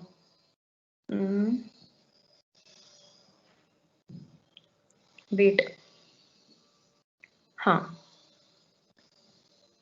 ऐसे आपको न्यूमेरिकल प्रोवाइडेड होगा। सेल कंसिडरेशन लिख दी, एक्सपेंसेस ऑन ट्रांसफर लिख दिया, नेट कंसिडरेशन आ गई। नेट कंसिडरेशन में आपने एक्विजिशन की कॉस्ट को इंडेक्सेशन कर दिया, इंप्रूवमेंट की कॉस्ट को इंडेक्सेशन कर दिया, इसको माइनस करने के बाद आएगा आपका ग्रॉस कैपिटल गेन। यहाँ तक का मैंने आपको पढ़ा दिया है, हमने 1 2 x 3 4 y यहाँ तक के पॉइंट्स पढ़ लिए। अब बिल्कुल आपका चैप्टर खत्म होने वाला है, हमारे को लास्ट के 2 पॉइंट्स पढ़ने हैं कि कैसे। अब हम उसमें से अब जो हमारा कैपिटल गेन आ गया है, मेरा क्वेश्चन ये है कि हम उस पर टैक्स भर दें गवर्नमेंट को, या गवर्नमेंट ने हमारे को कुछ लूप होल्स दिए हैं कि अगर तुम इन जो तुम्हारे पास कैपिटल गेन आया है अगर तुमने इस पर्टिकुलर जगह इन्वेस्ट कर दिया तो हम तुम्हारे से उतना माइनस करना अलाउ कर देंगे कैपिटल गेन में से। तो गवर्नमेंट ने कुछ लूप होल्स दिए हैं बच्चे हमें, और हम अगर उन जगहों पे पैसा इन्वेस्ट कर दें जो कैपिटल गेन हम कमाते हैं, उस पैसे को कुछ टाइम पीरियड देती है गवर्नमेंट की, इतने टाइम पीरियड में अगर यहाँ पे तुमने पैसा उसको इन्वेस्ट कर दिया तो वो कहती है फिर इस कैपिटल गेन पे हम तुम्हारे से टैक्स नहीं चार्ज करेंगे।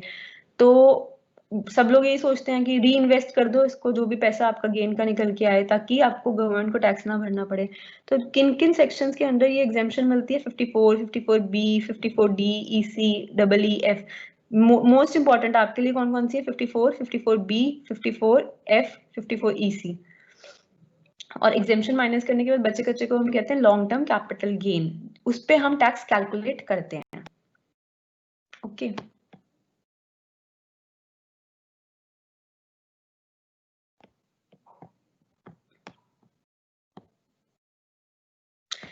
कह रहा है कि मान लीजिए आपने एग्रीकल्चर लैंड था आपके पास, खेती बाड़ी वाला लैंड था आपके पास, खेत था आपके पास, आपने उसको बेच दिया।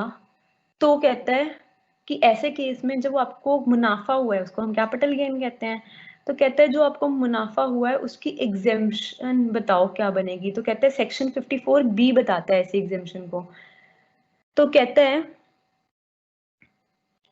ये अच्छा आपके माइंड में क्या क्लिक कर रहा है? मैम आपने स्टार्टिंग ऑफ द चैप्टर कहा था जो एग्रीकल्चरल लैंड रूरल एरिया में देहाती जगह पर होता है उसके बेचने पर कोई कैपिटल गेन नहीं चार्ज किया जाता क्योंकि हम उसको कैपिटल एसेट नहीं मानते।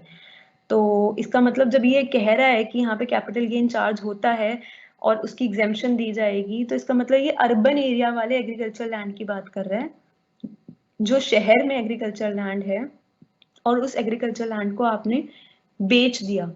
शहरी एग्रीकल्चरल लैंड को आपने बेच दिया, शहर में जो एग्रीकल्चरल लैंड था, ठीक है, उसको बेचने पर आपको जो कैपिटल गेन हुआ, वो कैपिटल गेन पे आप टैक्स से अगर बचना चाहते हो, आप नहीं चाहते हो गवर्नमेंट को उस पर टैक्स देना, तो आप उसको कहाँ पे इन्वेस्ट कर दो, ये गवर्नमेंट बता रही है।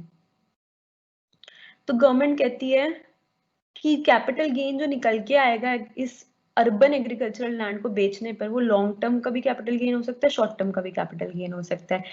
अब डिपेंड कैसे करेगा कि किस बेसिस पे हम कैलकुलेट करेंगे लिमिट। तो आपको मैंने कहा ना 12, 24, 36 महीने वाली में से किसी से भी हम देख, मतलब जो हमारा ये फॉल कर रहा होगा जिस कैटेगरी में, उसमें देखकर हम निकाल लेंगे लॉन्ग टर्म कैपिटल गेन निकलेगा कि शॉर्ट टर्म। अच्छा, फिर कहता है ये जो एग्जेम्पशन दी जाएगी वो तभी दी जाएगी जब ये आदमी, इंडिविजुअल, वो इस एग्रीकल्चर पर्पस के लिए इस लैंड को 2 साल यूज किया था immediately preceding the date of transfer. मान लीजिए मेरे पास खेती बाड़ी का एक लैंड अर्बन एरिया में दिल्ली में है। अब मतलब मेरे पास था, मैंने उसको लिया, खरीदा, खरीदने के बाद उसमें मैंने 3 साल या 2 साल खेती बाड़ी करी, मैंने उस पे मान लीजिए 2 साल खेती बाड़ी करी, और उसके बाद मैंने बेचने पे लगा दिया उस लैंड को, बिक गया। तो अब ऐसे केस में मेरे को एग्जेम्पशन चाहिए, जो पैसा मेरे को बेचने पे आया वो है मेरा कैपिटल गेन। रिपीट कर रही हूँ, मान लीजिए 10 लाख का मेरे पास एग्रीकल्चरल लैंड था, कहाँ पर? दिल्ली में, अर्बन एरिया में था। अब मैंने उसको बेच दिया। अब मैंने अगर उसको बेच दिया तो मेरे को पास कैपिटल गेन आया। मान लीजिए मैंने 50 लाख का खरीदा, 10 लाख का था, बेचा 50 लाख में, 40 लाख का मुनाफा हुआ, जिसे हमने कैपिटल गेन कहा। बट क्योंकि ये एग्रीकल्चरल लैंड है सिचुएटेड इन अर्बन एरिया, तो इस केस में जो हमारा कैपिटल गेन आएगा उस पे हम अगर टैक्स नहीं भरना चाहते, गवर्नमेंट को एग्जेम्पशन दे रखी है गवर्नमेंट ने सेक्शन 54B में। क्या एग्जेम्पशन दे रखी है? बट मिलेगी किसको ये एग्जेम्पशन? जिसने इस लैंड को बेचने से पहले 2 साल, कम से कम 2 साल खेती बाड़ी में यूज किया था लैंड को। ऐसा नहीं कि सिर्फ यूं ही लेके रख दिया फिर बेच दिया, खेती बाड़ी में जिसने यूज किया था। अच्छा, और दूसरी बात क्या कहते हैं? Exemption shall be given for the amount of capital gain invested in new agricultural land which can be in rural area or urban area। कहता है एग्जेम्पशन कब मिलेगी? जो पैसा आपने कमाया है कैपिटल गेन के फॉर्म में, 10 लाख का आप कह रहे हो कि आपने बेचा था, सॉरी खरीदा था, 10 लाख का आपने खरीदा था एग्रीकल्चरल लैंड शहरी एरिया में, बेच दिया 50 लाख का, 40 लाख का आपको कैपिटल गेन मुनाफा हो गया। अब 40 लाख का जो कैपिटल गेन मुनाफा हो गया, उसकी एग्जेम्पशन आपको तभी मिल सकती है, या तो आप 40 लाख पे टैक्स भर दो, एक तरीका ये है। बट आप अगर एग्जेम्पशन क्लेम करना चाहते हो कि इसको मेरे टैक्स से एग्जेम्प्ट कर दो, तो उसका तरीका क्या है कि आप या तो नया कोई एग्रीकल्चरल लैंड ले लो अर्बन एरिया में या रूरल एरिया में, कहीं पर भी ले लो। तो आप जितना भी आपका कैपिटल गेन आप नए लैंड में लगाओगे, वो आप पे उस पर टैक्स नहीं भरना पड़ेगा। बट ये एग्जेम्पशन सिर्फ उस आदमी को अवेलेबल है जिसने बेचने से पहले कम से कम 2 साल खेतीबाड़ी उस लैंड पे करी थी। और क्या कह रहे हैं? Exemption is available if amount of capital gain is used for purchasing new agricultural land on or before the due date of filing ITR। कह रहा है एग्जेम्पशन इज अवेलेबल तब मिलेगी एग्जेम्पशन अगर amount of capital gain is used for purchasing new agricultural land on or before due date of filing of ITR, और investing the amount in capital gain account scheme on or before due date of filing of ITR। अच्छा, ये point आपको बाद में समझ आएगा, but उससे पहले एक बात आप समझ लो। कह रहा है amount invested in the capital gain account scheme must be withdrawn and amount should be used within 2 years from date of this. If new agricultural land is also sold within the period of 3 years from the date of purchase, then capital gain exempt shall be reduced from the cost of purchase and then capital gain shall be calculated। क्या कह रहा है बच्चे? कह रहा है कि अगर आपने चालाकी बरती ना, गवर्नमेंट कह रही है कि तुमने शहरी एरिया में एग्रीकल्चरल लैंड था तुम्हारे पास, उसको तुमने 10 लाख का, मान लो एग्जांपल दे रही हूँ, खरीदा था, 50 लाख में बेच दिया, कैपिटल गेन आया 40 लाख रुपए, गवर्नमेंट ने कहा चुपचाप टैक्स भर दो इस पे।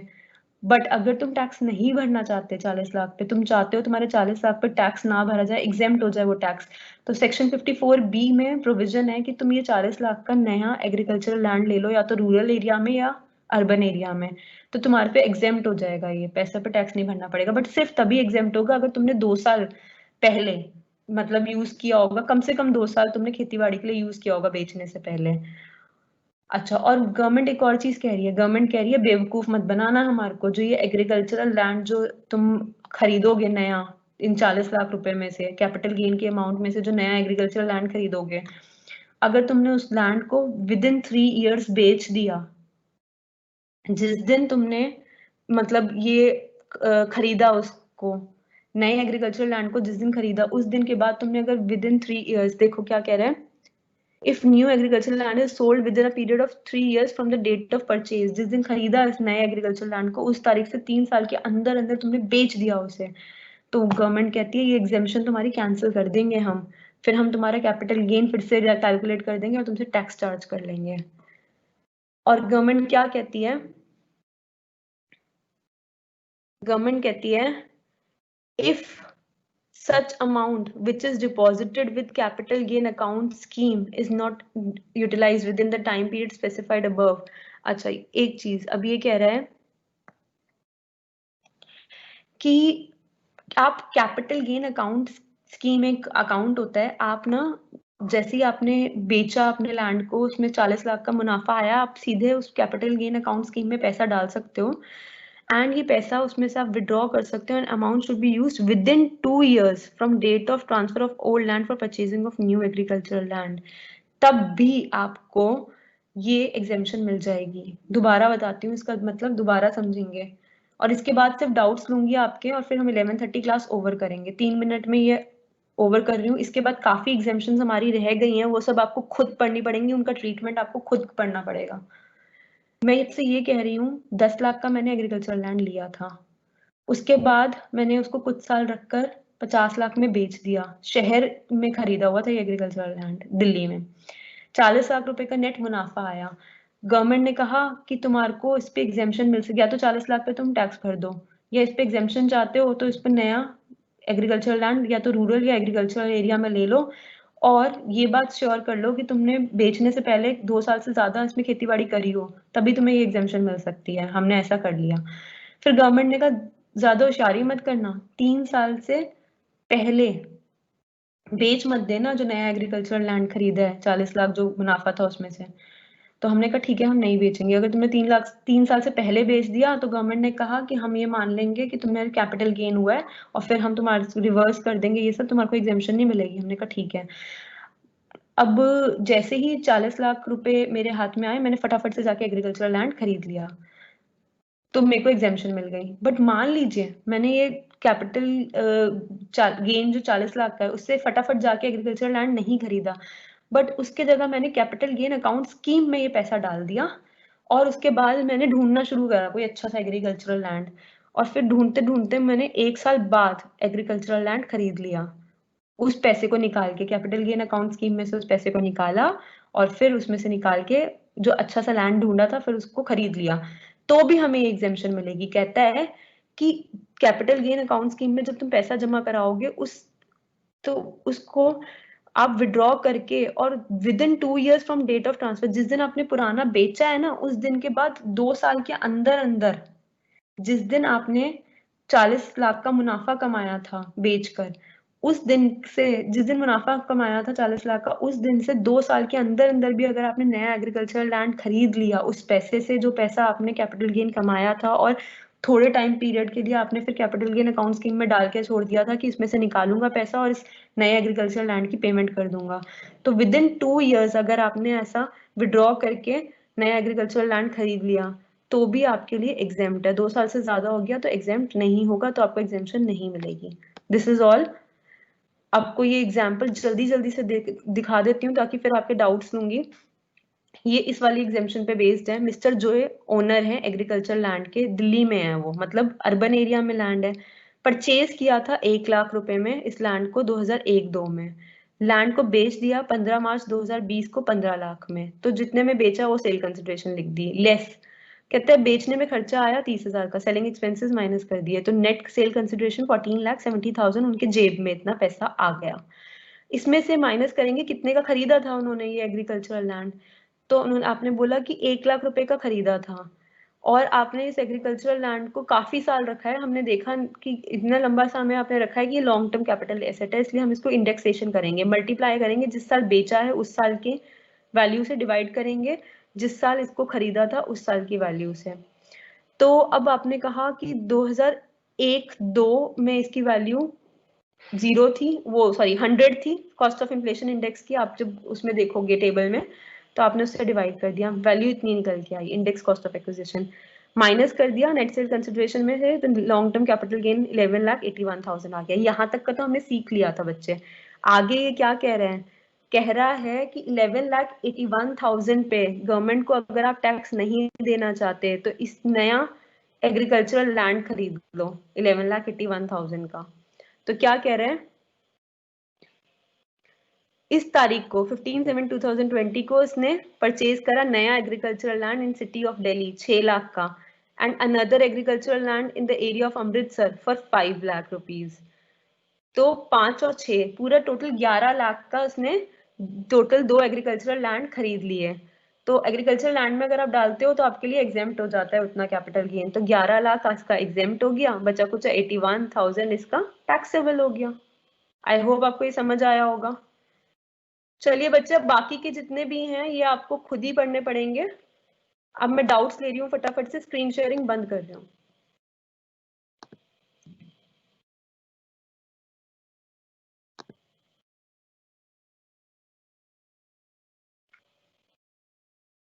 वेदांत ने पूछा है मैम इनकम टैक्स की बुक कौन सी लेनी है। बच्चे गिरीश आहूजा लेनी है, असेसमेंट ईयर 2020-21 की ही लेनी है। उससे पहले के असेसमेंट ईयर या उससे बाद के असेसमेंट ईयर की नहीं लेनी, पुरानी बुक नहीं लेनी। अश्विनी कुमार ने बोला है ma'am what is the meaning of relinquishment. बच्चे रेलिंक्विशमेंट का मीनिंग आपको बुक में मिल जाएगा, आप देख लीजिएगा, मेरे को एकदम से अभी ध्यान नहीं पड़ रहा है। वेदांत ने बोले मैम किस ऑथर की लेनी है, ठीक है बता दिया मैंने आपको। और काजल ने बोला मैम सारे आप जो जो अपने पीपीटीज हैं ये पीडीएफ्स को वन ड्राइव पे डाल दीजिए। डाल दूंगी बच्चे।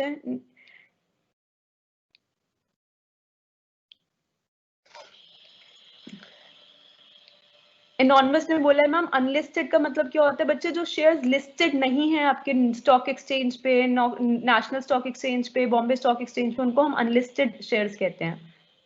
पब्लिक डीलिंग के लिए जो अवेलेबल नहीं होते सेकेंडरी मार्केट में। स्वीटी कुमारी ने कहा मैम गिरीश आहूजा सर की बुक के सारे टॉपिक्स हमारे सिलेबस में है, सारे टॉपिक्स करने हैं। नहीं बच्चे, सारे नहीं करने स्वीटी, हमारे को जितने हमारे कोर्स में वो करने हैं। मैं आप लोगों से हमारे कोर्स का जो हमारी गाइडलाइंस आई है ना, कोर्स क्या है वो तो आपको पता ही है, आप अपना उस पर देख सकते हैं वेबसाइट पर। बट जो गाइडलाइंस आई हैं वो आपसे शेयर कर दूंगी, इस साल की नई गाइडलाइंस जो आई हैं। मैम वेदांत पूछ रहे हैं मैम हम क्या गवर्नमेंट शेयर्स को 10-20 साल तक रख सकते हैं क्या।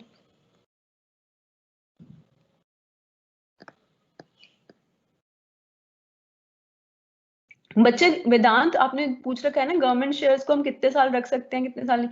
बच्चे ये तो गवर्नमेंट अपनी पॉलिसीज बनाती है, उसके अकॉर्डिंग ही उनका होता है कि वो कितने साल आप रख सकते हो और कितने साल नहीं रख सकते। हम नहीं बता सकते आप कितने साल रख सकते हो कितने साल नहीं रख सकते।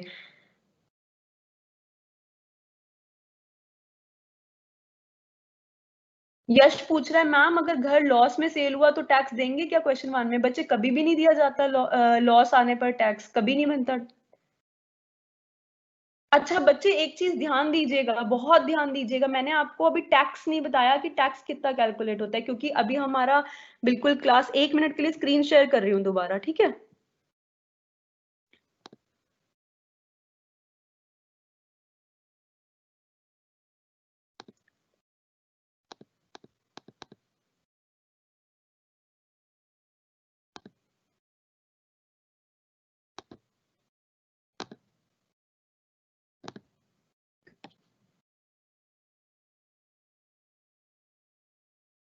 बच्चे स्क्रीन पर देखेंगे, ये कह रहे हैं लॉन्ग टर्म कैपिटल एसेट और शॉर्ट टर्म कैपिटल एसेट में जो टैक्स, अब हम लास्ट में हमने कैपिटल गेन निकालना तो सीख लिया, उस पर टैक्स भी लगेगा।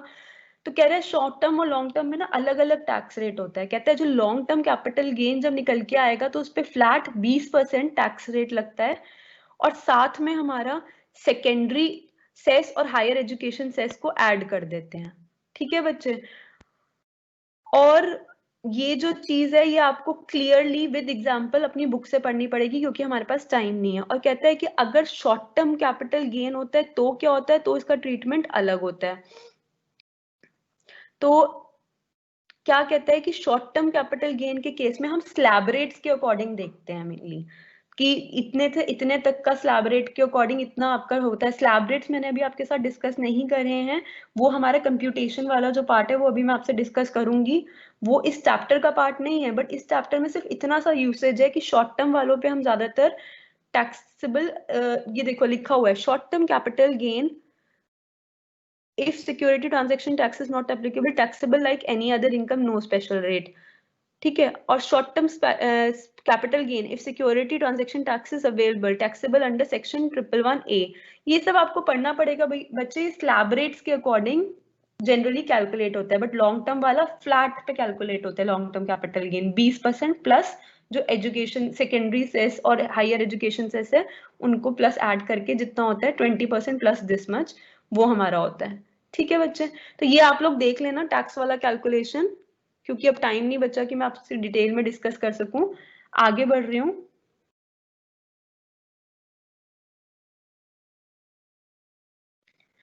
अश्विनी कह रहा है ma'am index cost of acquisition समझनी है। बच्चे क्लास ओवर हो रही है, अब मैं पूरा तो नहीं समझा पाऊंगी दोबारा, आप अपने किसी फ्रेंड से समझ लेना। और वरना अभी ये आने वाले हैं आपके वीडियो लेक्चर्स, मतलब स्टूडेंट डैशबोर्ड पे, वहां पे आप इसको फिर से गो थ्रू करना, आपको समझ आ जाएगा। अभय ने पूछा है मैम CII हमें गिवन रहेगी? डेफिनेटली गिवन रहेगी। नमित ने पूछा ma'am which slab we have to use. बच्चे आपको स्लैब बता दूंगी मैं।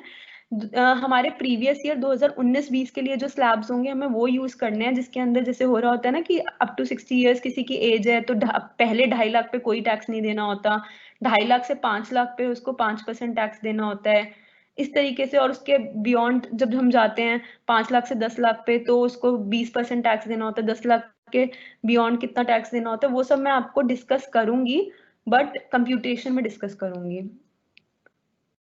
शायरा ने कहा है मैम प्लीज नोट सेंड कर देना, कर दूंगी बच्चे। एनॉनमस ने पूछा है ma'am CII always previous year 2001-2 का ही लेंगे? नॉट ऑलवेज बच्चे, मैंने आपको ये बताया ही था क्वेश्चन में, जब आप इस वीडियो को जब अपलोड होगी दोबारा सुनना, हमेशा नहीं होगा ऐसा।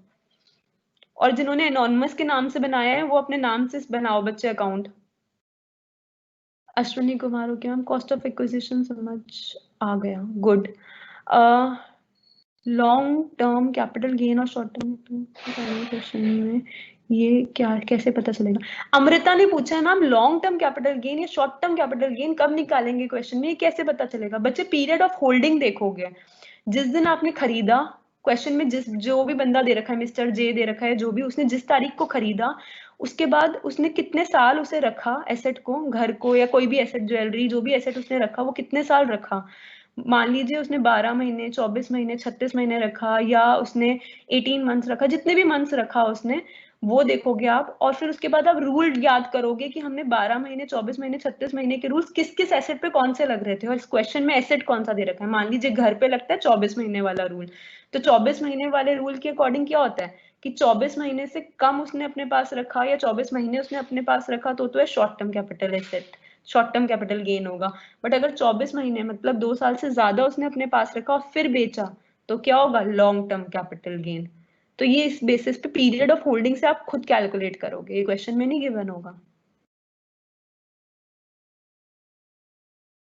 एनॉनमस ने पूछा है मैम क्या हम अपने आप खुद CII नहीं निकाल सकते हैं किसी ईयर का? नहीं निकाल सकते बच्चे। सुष्मिता जैना ने कहा है मैम हर क्वेश्चन में CII टेबल गिवन होगा क्या? डेफिनेटली बच्चे टेबल नहीं, टेबल आ भी सकता है नहीं भी आ सकता, बट टेबल की जगह अब ऐसा दे रखा होगा जैसे CII 2019-20 का इतना है, CII 2001-2 का इतना है, CII इस पर्टिकुलर जो भी साल आपको यूज में आएंगे ना क्वेश्चन में उनका CII आपको या तो दे रखा होगा या टेबल दे रखी होगी, तो आपको याद नहीं करनी CII वैल्यूज। फिर भी सेफर साइड ये कहूंगी कि CII प्रीवियस ईयर 2019-20 की और CII 2001-2 की याद कर लेना।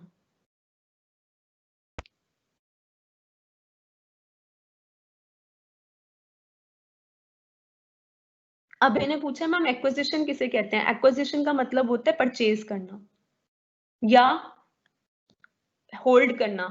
मतलब अगर मेरे पापा ने मुझे गिफ्ट कर दिया कोई बिल्डिंग, तो मैंने जिस दिन उन्होंने मुझे बिल्डिंग गिफ्ट करी है तो उसका मतलब उस दिन मैंने बिल्डिंग एक्वायर कर लिया है, या मैंने खुद खरीदी पैसे देके तो उसका मतलब भी एक्विजिशन है।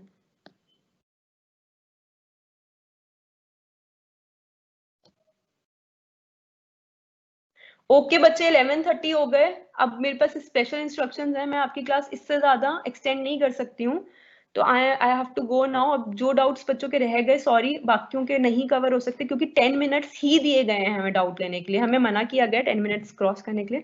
सो thank you so much for today, I will see you next time, नया चैप्टर स्टार्ट करेंगे। Bye bye.